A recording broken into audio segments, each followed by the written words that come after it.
Hi, welcome back to Module 4 of Straight Line Persuasion. Now, this particular module here is absolutely crucial in your ability to persuade and influence people. See, here's the deal. At the heart of influence is your ability not just to sell someone an idea, but on something much more powerful, which is your vision of the future. At the heart of everything, people are never going to, do business with you or buy into your goals that you might have. What they will do, though, is they'll literally give their right arm sometimes to be part of your vision for the future. See, all human beings are thirsty for a vision, but very few people actually have a compelling one. They get caught up in the muck and mire of setting goals that usually don't inspire them and aren't really stretching their abilities. And more often than not, what really holds a person back from being successful is not that they set lofty goals and miss them, is they set very minor goals and hit them. See, the opposite of great is not bad, but I'll tell you what the enemy of great is, and that's average.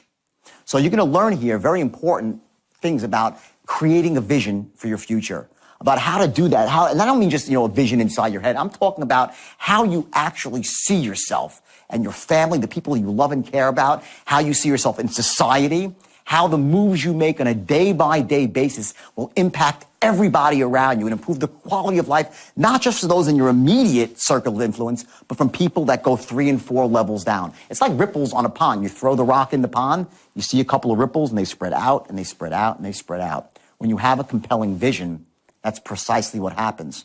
Now, included also in this module, you'll see some things about body language. And I put this in there for a very precise reason, because what happens is when you're actually sharing your vision with people, remember, only 9% is the words.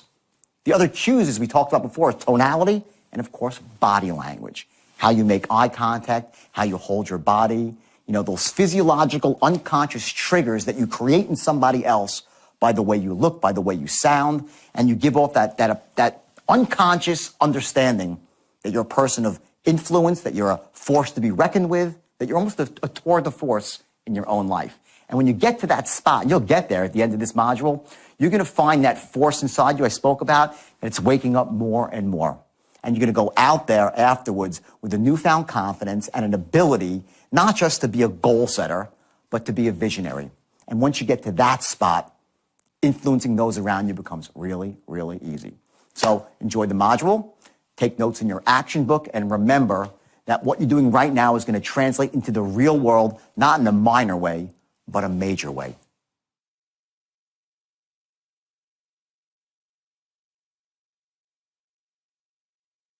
James Cameron. You all know who he is, right? Avatar, right? When he was interviewed, he made a statement, and he said that, my way of success is that I set really, really lofty goals. So if I fall a bit short, I'm still doing okay. Makes sense, right? But here's the thing. James Cameron is not a goal setter, so to speak. He's a visionary. There's a huge difference.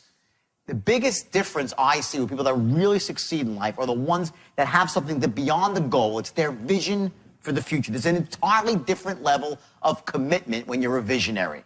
So when you're a visionary and you can get excited about something and really get your thoughts out across to somebody else, how much do you think he had to raise to get Avatar done? First, he put in about $200 million of his own money. $200 million of his own money. Then he had to go out and raise like $900 million more. You can't raise money like that. I don't care if you're James Cameron or anybody, unless, A, you are creating a vision for somebody. It can't just be like, I want you to invest in Avatar because it's going to be a great movie. There's a different level above that where you describe the way things look, what they're going to make people feel like, what it's going to sound like, an entirely new world. He created a new world. That's how you raise money for something, by being a visionary. People will never buy into your goals. You understand what I'm saying here? If you want to get ahead in life, you're going to need other people to want to come along for the ride, to want to buy into your vision with their time or their money. Their time or their money or both. People don't buy into goals. Your goals are your own. You can't sell someone else on your goals.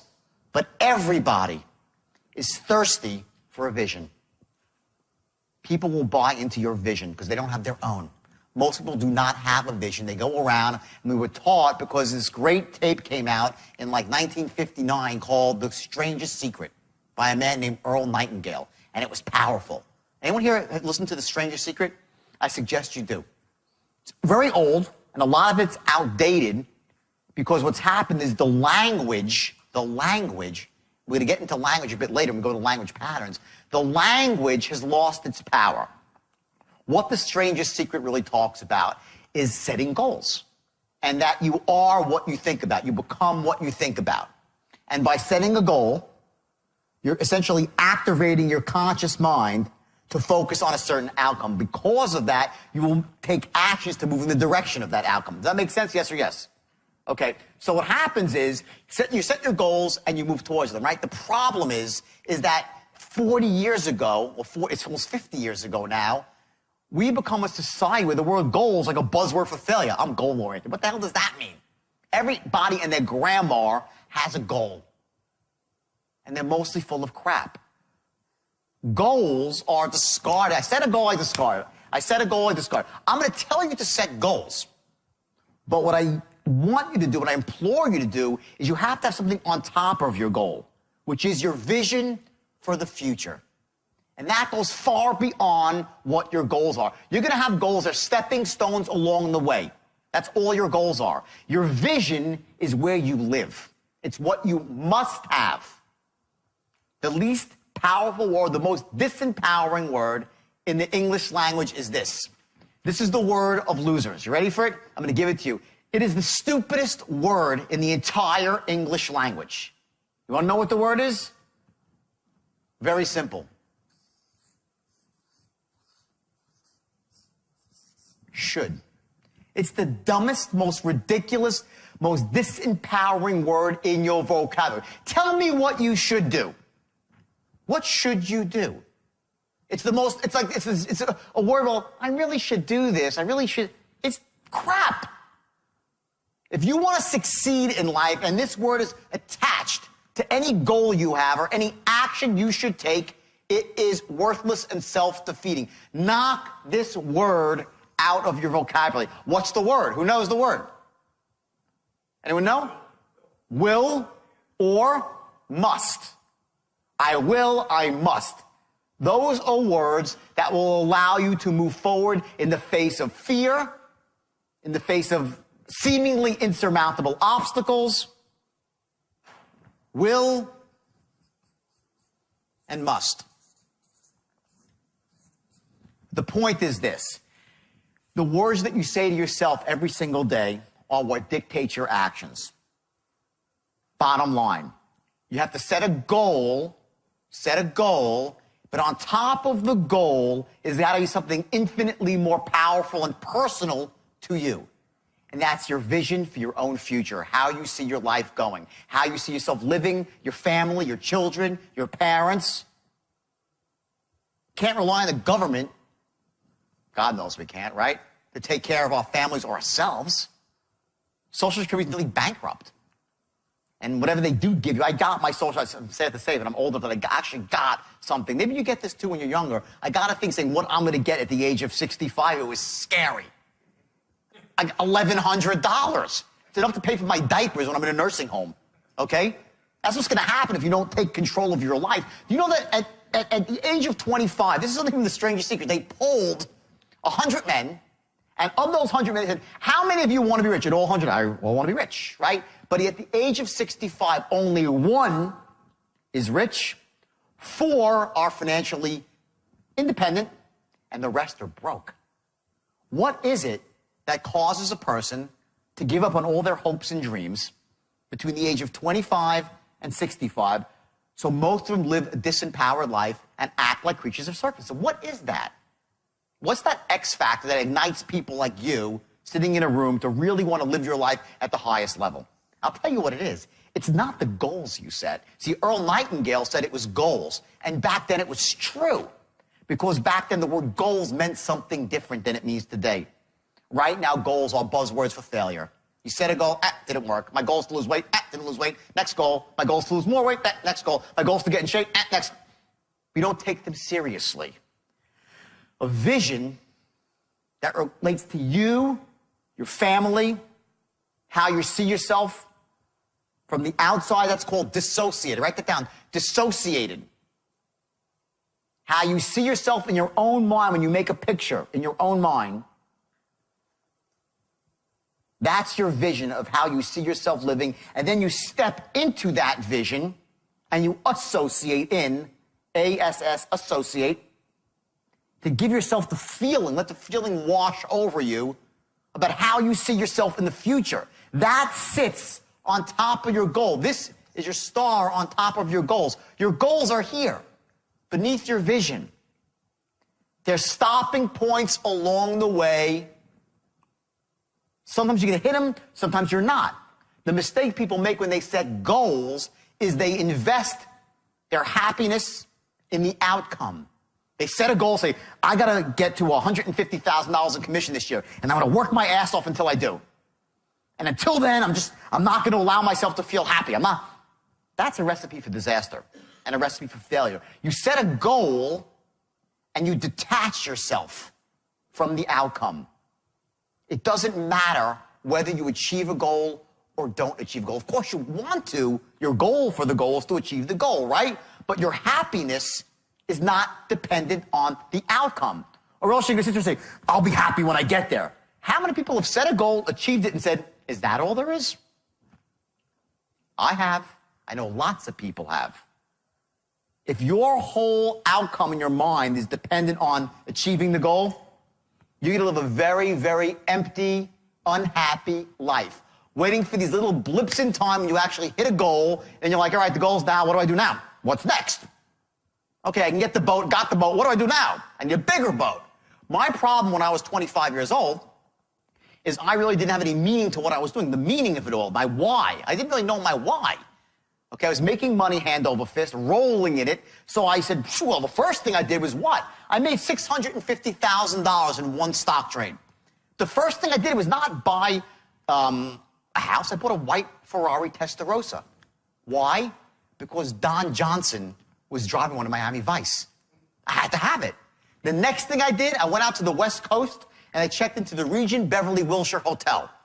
Why? Richard Gere did it in Pretty Women. Took the presidential suite. It was the best. And I'll tell you the third thing I did, okay, which really screwed me over. I modeled myself from TV and the movies. There was one guy, this belief, and those are beliefs, by the way, that were installed in me since I was that big about what is success. Success is a white Ferrari Testarossa. Success means being able to go out to the West Coast with a hot-looking blonde and check into the presidential suite. Success means whatever we think it is. We're all different, okay? But the one belief that screwed me up the most, that really, it destroyed me. I would sue the bastard if I could. There's one guy who really installed the belief in me that screwed me. You know who it was? Bingo. Gordon Gekko. Greed is good. That's what he told me. And I was 23 years old. I looked up at the big screen, and this guy was sitting there saying, greed is good, greed cuts through, greed bullshit. Greed is not good. Greed is destructive.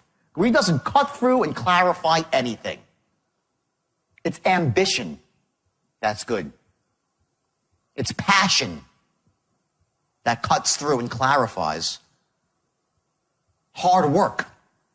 Greed is destructive. As soon as you become greedy, and I'm saying this for a reason right now because you're going to find after we're done that you're going to start making a lot more money really, really quick. I just want you to have your head screwed on straight, not because I'm so smart, because I'm smarter than you or above you.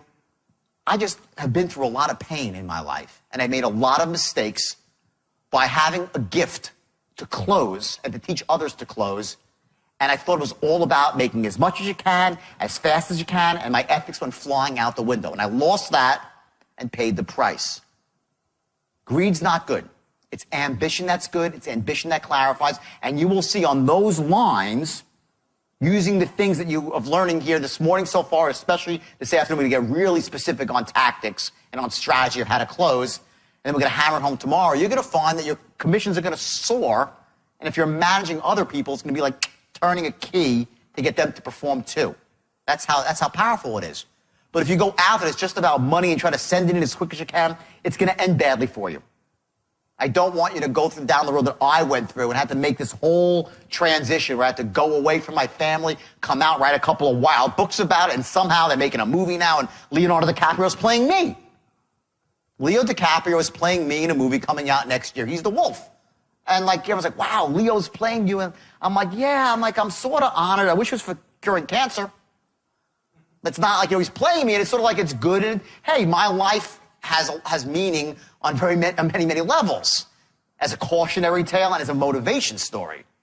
Cautionary to what happens when you take something that's really, really great and go hog wild and lose your ethics. It's motivating to know that any one of you,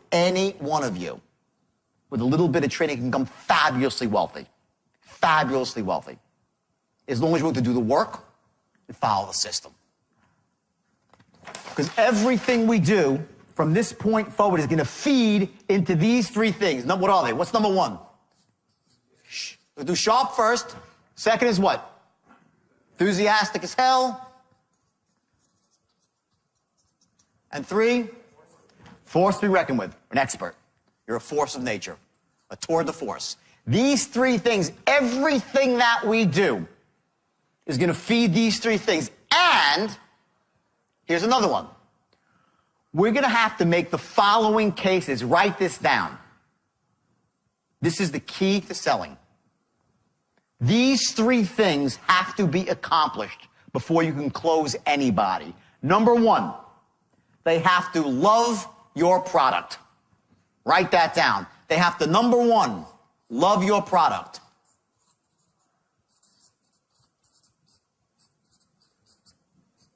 I can't write. I can't physically write English. It's the weirdest thing. I can type English really, really well. Okay, I can't write. Love your product. Number two, they have to trust you. Trust you.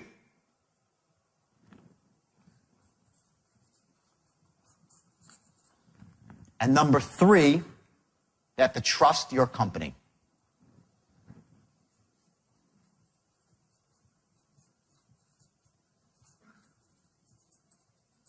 These three things, when they're not, if any one of them is missing, people will not buy. Think about it for a second. I'm a salesman, and I'm selling you a car. Selling you a car, right? Let's use car sales, because it goes to any sales. All right? You come down to the dealership, and you love me. You've known me, in fact, for years, and you know I'm a trustworthy, honest guy, and I really always do the right thing. In fact, you know my dealership is just the same way. We're charitable, we're altruistic, give money away to the right places. We always stand behind our product, reputation for great service, right? You love me, you love my company. But you know what? You think my cars stink. Will you buy a car from me? Yes or no? Not in a million years. You will not buy a car from me if you don't love the car. If you like the car, will you buy it? Okay? If you're pitching somebody a loan modification, okay, and you get them and you go through the whole thing and then you say, what do you think? They're like, sounds pretty good. Are they going to buy? Never. It's not enough that they like your product. They have to love your product. They have to think it is this. Write this down. The best thing since sliced bread. The biggest mistake salesmen make is they try to close with emotion because they read some frickin' sales manuals. People don't buy on logic. They buy, oh, yes, they do. People buy on logic. Hello? We're not stupid. If you try to impulse somebody without logic, maybe you can get them for a moment. They'll renege. They'll change their mind. But closing without logic is fighting a serious uphill battle. If they don't think your product is the best thing since sliced bread, you are in serious trouble trying to close them. So let's do it now. You hate my product, you love me, you love my company, sorry, sell me something else. Next scenario.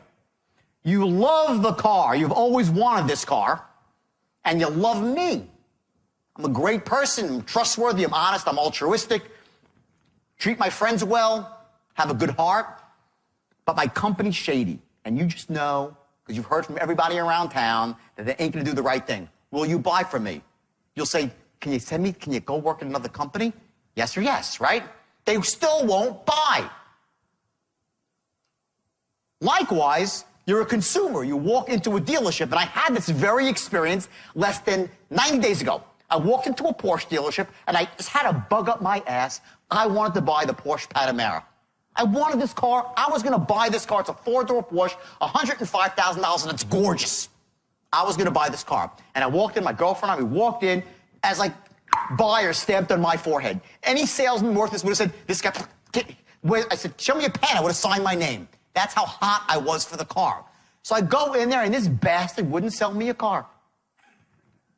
I couldn't get the guy to sell me a car. He had every excuse from, he had to run the numbers, he had to do this, he had to go to the bathroom. He wouldn't sell. I never was so out of rapport with a salesman in my life. He spoke slowly, I speak quickly. He didn't enter my world where I was. He's asking me all these questions. I pulled up in a beautiful brand new BMW 750. I'm qualified. You get it? I'm wearing a nice watch. I'm qualified. Okay? I walked out. I said, I can't believe this guy wouldn't sell me a car. He wanted to. He didn't know how to. Okay? I would, at that point, buy a Porsche from anyone on the planet but him. I don't want to deal with that guy.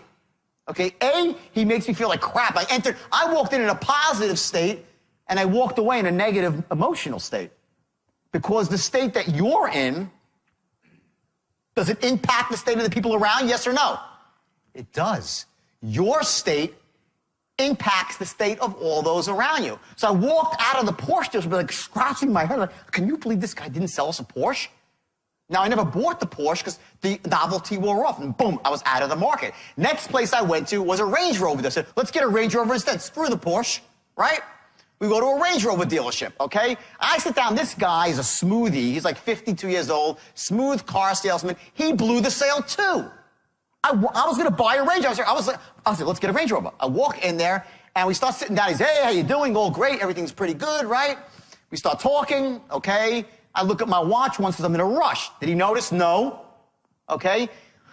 He says, well, you have any family? He's trying to create rapport with me as he's doing some numbers. I said, I have a son. He's a soccer player. Then my girlfriend says, oh, yeah, my son, we have to leave soon because he's playing basketball in the league. Well, that was it. I heard for 20 minutes about his son that played for North Carolina back when Michael Jordan played for North Carolina, and how he's assigned basketball from Michael Jordan. 20 minutes. The guy went out because he thought he was creating a rapport with me. And finally I said, you know what, pal, you're a nice guy. Email me a quote. He had never got around to even giving me a quote. Now, if this is a straight line here, okay? If this is the straight line, and your goal is what, right? The promised land, to make a sale. This is the moment I walk into the car dealership, right? I walk in, right? Now, what's the first thing he has to do? Gain rapport, gather intelligence. Before anything, I instantly, boom, right? So he has a couple of seconds, right? 4 seconds flat to do that. The guy in the Porsche dealership, he failed. So I stayed there for a little while until I left, okay? This guy got me for the first 4 seconds. So here it is, right? In the perfect world, I would have walked and said, hey, buddy. He said, hey, how you doing? I said, don't talk to me. I want a car. Or we'll have a Range Rover. I want the black Range Rover. Great. And I'm right down the straight line, right? I go, boom. That's the perfect sale with nothing. I'm just yes, and I close, right? I walked in there, great, how you doing? Great, we spoke for a bit, and we start going off the line, because I didn't go right for the say, I want the car. I said, hey, I want to come here to look at some cars, okay? If I say I'm here to look at some cars, okay, am I on the line or off the line? Well, I'm off the line, believe it or not. I'm almost on the line, but I'm here. If I said I'm here to buy a car, I'm on the line. Someone calls you up and says, I'm interested in credit repair. Are they on the line or off the line? They're off the line, slightly. Are they in the ballpark? Yeah. They're probably in that first archetype. They want to do it now. But they're not on the line. They're slightly off the line. This is the concept of controlling the sale. So watch what happens. So I walk into the car dealership, okay? I'm close. I'm here to look at a car. I'm interested in buying a car. We start talking. Oh, you have any family? You have any family? We start talking. He sits me down. He says, yeah, great. Oh, your son plays basketball? Yeah. My son. And he's off to Pluto. This is your boundary. Above and below the line. It's in these areas where rapport is developed and intelligence is gathered. When you go outside those areas, you're done. You're completely out of rapport. You're in Pluto. You've lost control of the sale. You're not pacing, leading, nothing. Nothing's being accomplished, and chances are you will lose the sale. So the idea is, in a very elegant and effective way, is to gain rapport and gather intelligence. Right here. Tightly, not too far off the line. By doing that, you're moving the sales forward, you're gathering necessary intelligence to close him later. See, the intelligence, watch what happens. The intelligence that you gather here, you're going to use in the back half of the sale to start narrowing down what it really is that's holding him back, and using his needs to make an airtight logical case, write this down,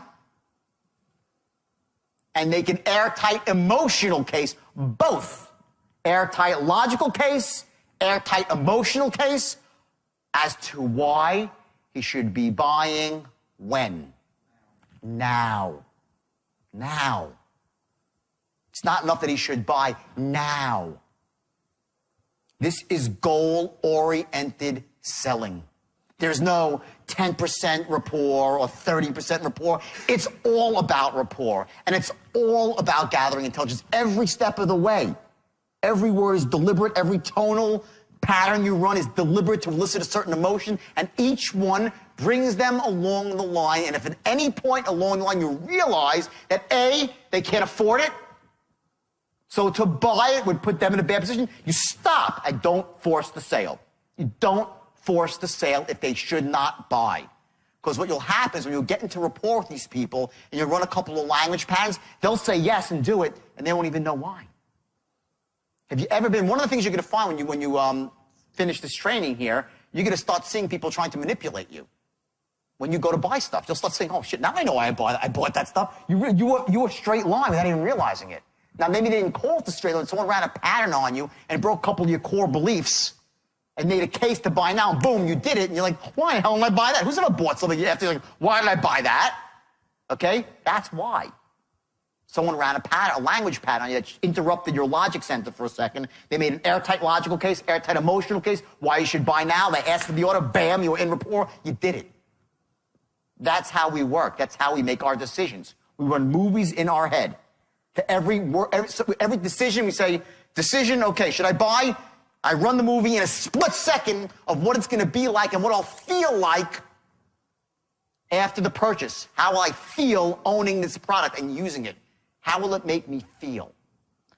So now if we're going to make a case, an emotional case, why they should buy now, we're going to have to future pace. It's called future pace. What's going to happen after they buy the product?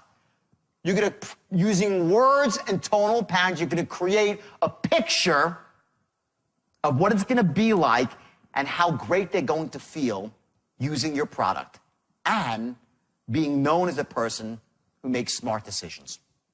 Very important to people. Not just how they'll feel using the product, but how they'll feel about themselves for having made a smart decision. How they're going to look in the eyes of their family, in the eyes of people in their neighborhood. And also the fundamental shift it makes in them as human beings, that in the past they were held back from making decisions because of limiting beliefs they had.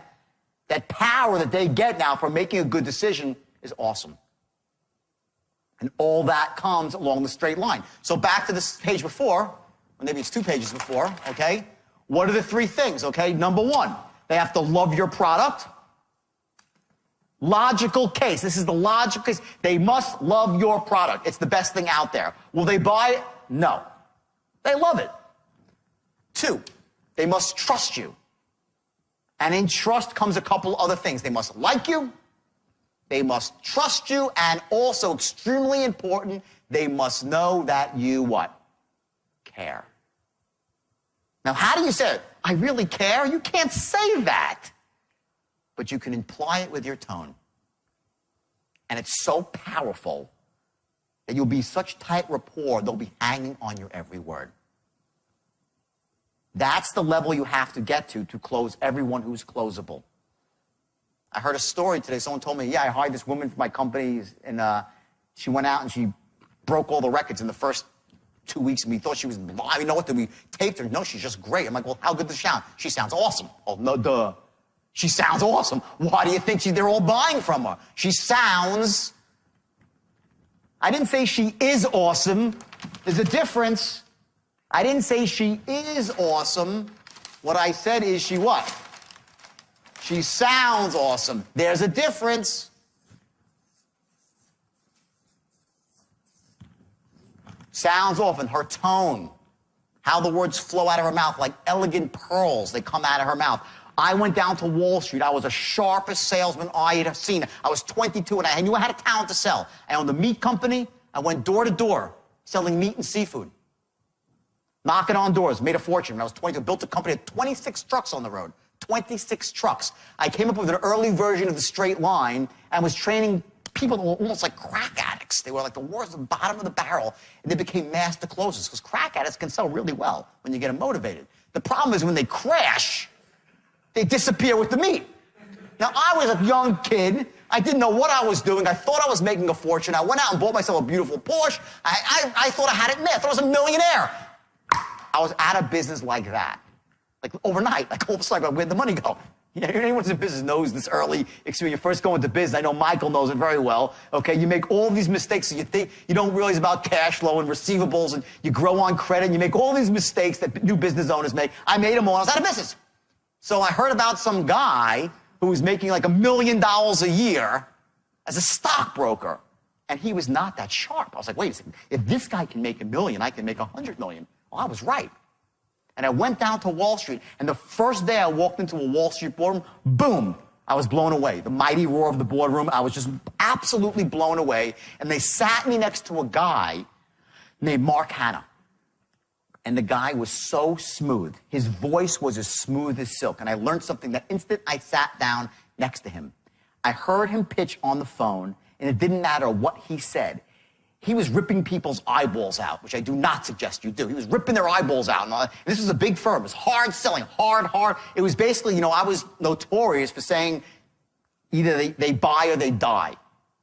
I'm not proud of that I said that. And unfortunately, it was on the front page of Forbes magazine. So that wasn't good for my image, okay? But I did say that in a moment of insanity. Either they buy or they die. Rip their throats out.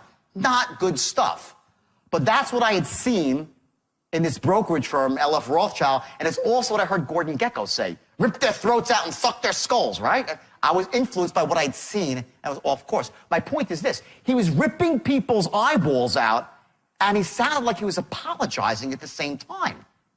I was like, what? I never heard that before, because I was a hard-selling street salesman. I'm like, what? And I listened, and I'm like, Jesus Christ, this guy's got the most unbelievable tone I've ever heard. He'd be like, sir, let me say this.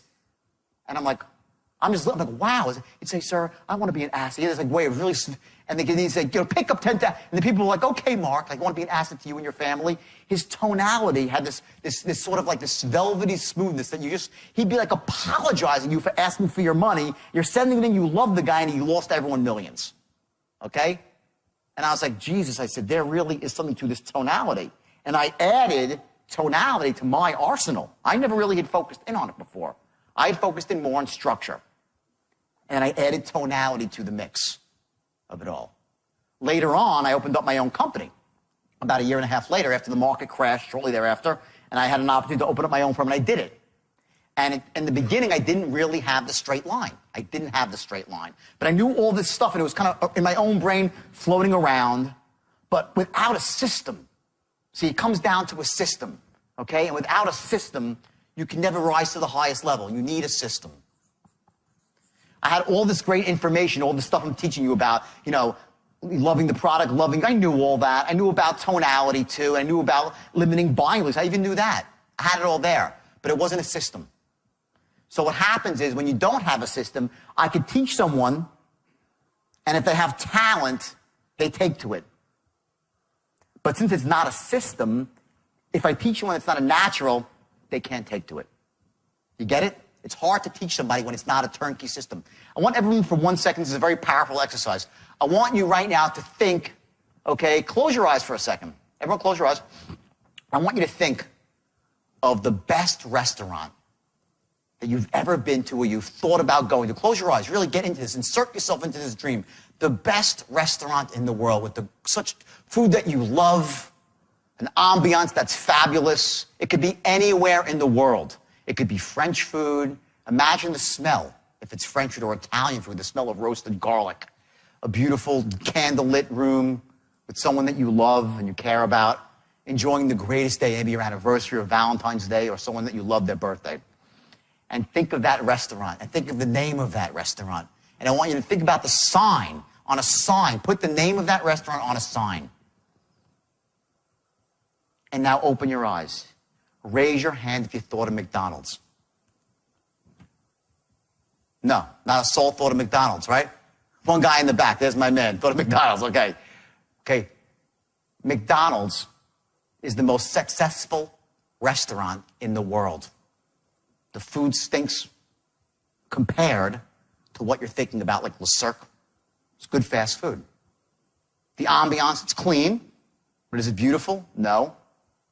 Why did no one think of McDonald's? Why are they the most successful? Because their system for running the restaurant is so simple that a 16-year-old kid can do it. A 16-year-old kid can run a McDonald's, and it's mostly 16-year-olds that run it. When you have a turnkey system that's so effective and so foolproof that anyone can step into it with a little bit of training, take to it, that's a winner.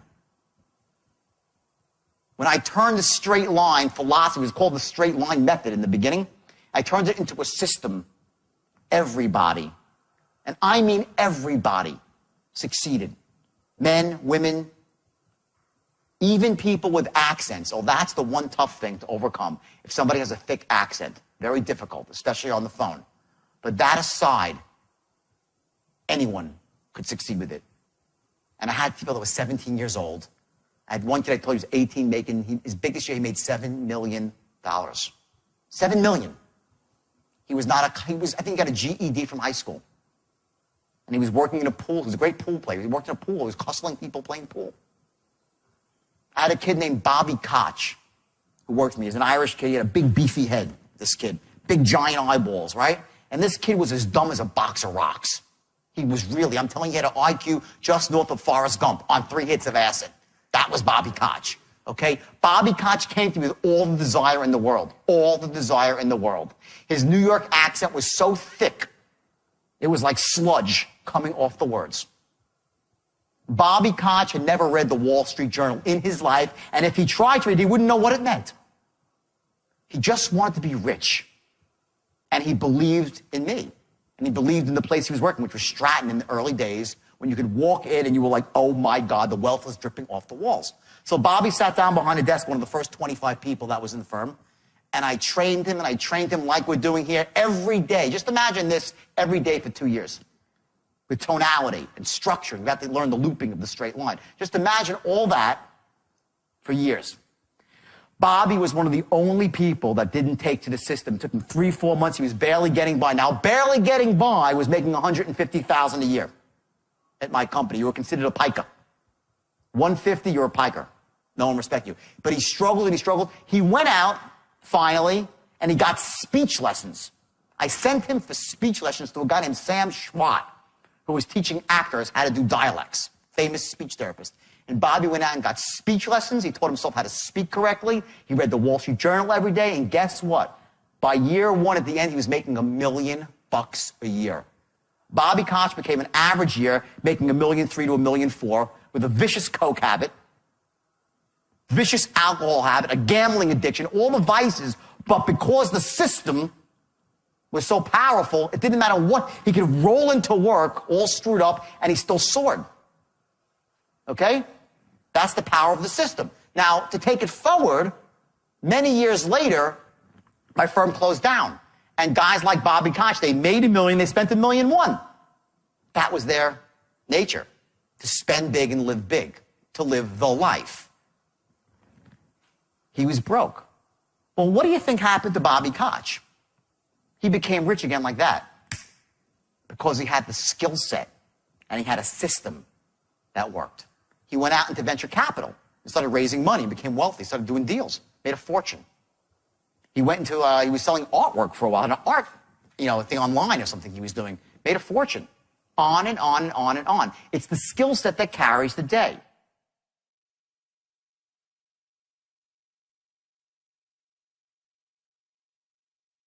So now we talk about tonality, right? Let's talk about the other element of this, okay? And the other element of this is body language. Let me explain to you about what body language really is. It's the management of space and time.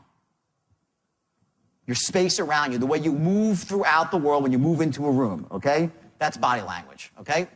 Men and women are entirely different. When you're selling a woman, when you're persuading a woman as a man, okay, you need to stand directly in front of her. You do not stand off to the side. And when you stand with a woman, you have to stand away at least 2.5 feet. Write this down. This is crucial. If you invade a woman's space, woman, am I right? If someone invades your bubble, are they out of the thing? 2 seconds, they're out, right? They're all laughing. They know. Okay, I see men, I used to call them space invaders. Who knows a space invader? You have a friend, everyone knows, like, you hate the guy. He's usually a spitter, too. And you're like, right? You know? But the worst thing is a space invader. He comes up, he's in your bubble, okay?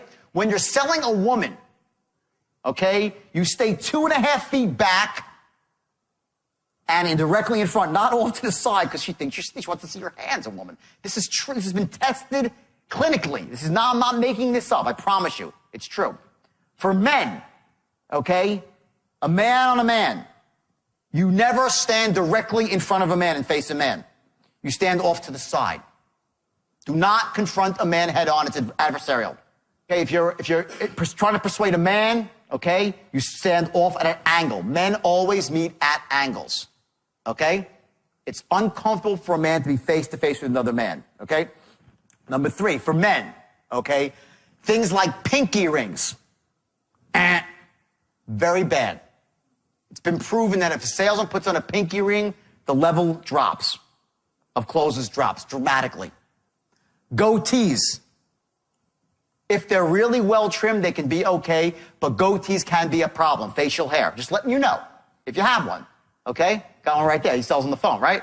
I'm just telling you, sometimes goatee, if you're face-to-face, can be perceived as adversarial in some way, okay? Whatever, okay? Next, handshakes. Making a handshake. The way you shake someone's hand says an awful lot about who you are. Okay, there's lots of different types of handshakes. Number 1, you have your basic handshake, right, which is a neutral handshake, right? You shake the same waist level, same pressure as them, right? That's your cooperator's handshake. That's your best handshake. Do not do the old nice to glean, the guys like that. People do not like that handshake. They will not buy from people that shake their hand that way. They're intimidated. They're intimidated, okay? That's an aggressive handshake. Conversely, you have the passive handshake, which is like this. You ever see this one? You go to shake someone's hand, right? Believe it or not, that's the ultimate power handshake. When someone is doing that to you, they're showing you they're trying to show you they're in power over you. Believe it or not, a wimpy handshake is from a man who gives you a wimpy handshake is showing you that they're in power over you. I was shocked when I heard this. I did research. I didn't believe it. And I actually found 5 sources that said the wimpy handshake is the power handshake. Okay?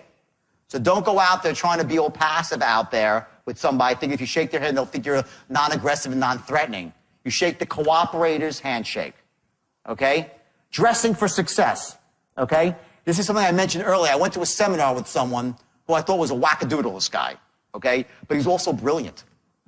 Some wacky people are really smart. I'm wacky, right? And I learned a couple of things there that really I found to be helpful when I train other salesmen.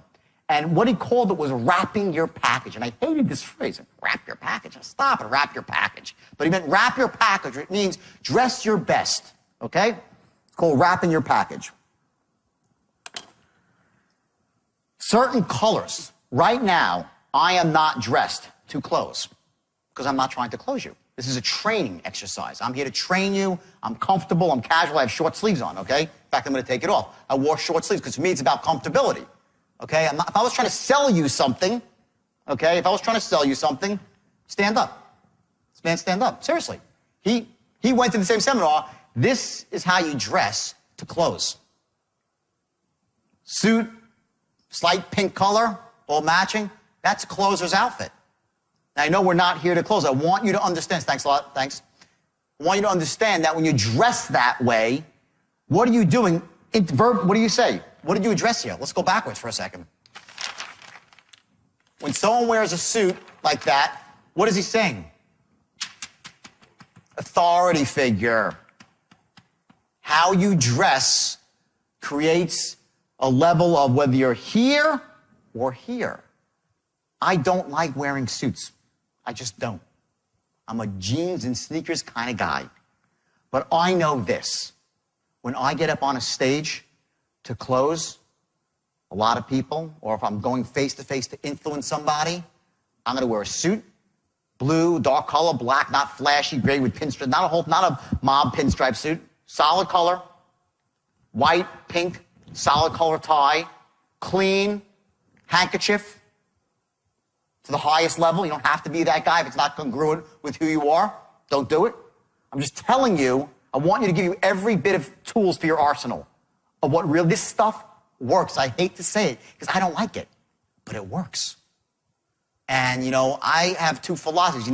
Would you want to look foolish sometime and be rich, or look cool and be poor? I choose rich, right? You say words the way they should be said with tonality, even if it feels a bit goofy to you, because you make money like that. As long as it's not anathema to your existence, okay? You need to be congruent with who you are as a human being. I'm not saying that, because if you're not that, it won't work. You'll come off as disingenuous and it won't work. But to a point, you got to find out what represents the best you and dress that way. You dress for success. It's a very simple rule. You dress for success. Don't dress for failure. It doesn't take that long to put yourself together in the morning. It really doesn't. And I'm not that, so I throw stuff on my body. I'm not a good great dresser. I'm just not. Okay? But when I'm going to close to work, I dress appropriately. Now, there are some people, and this man who I trained with was one of them. He said, I disagree. I'm just giving you both. I want to give you both sides of the coin so you know. He's like, I dress like that in a suit and tie every second of the day, even when I'm not working. He stays in character his entire life, and he's a character, all right. He stays in character, okay? When he's out for dinner with his wife, he's got his suit and hanky on. Now, I can't be that person, but there are people that say when you do that, and you're in character, you feel better about yourself, you feel like more of an authority figure, and because of that, you act on it, and you make more money. Food for thought. Wrapping your package. What I suggest you do, especially if you sell face-to-face, okay, you got to find out the dress code that works for you. Don't look like a slob. If you have a pinky ring, take it off. Take it off. Pinky rings have been shown to drop closing rates by 50%. 50%. Distrust. Now, if you own a gambling hall, maybe you wear a pinky ring, right? But not if you're selling cars. Okay, we spoke about discursive awareness. That's what the management is, angles with women and men. Okay, another thing, eye contact. 72% of the time you must make direct eye contact with somebody in person. Less than 72% of the time, it drops off. Your trust, they don't trust you. When you make eye contact, okay, you're developing trust, you're an authority figure, and you're sharp. Matching and mirroring is what we spoke about. This is body language. When you meet somebody, let me just go through it one more time. I did it briefly before, but you can see my body, okay? Mirroring means that you're directly doing what someone else is doing. So you're sitting across from somebody in a meeting, and they go like this, so you go like this.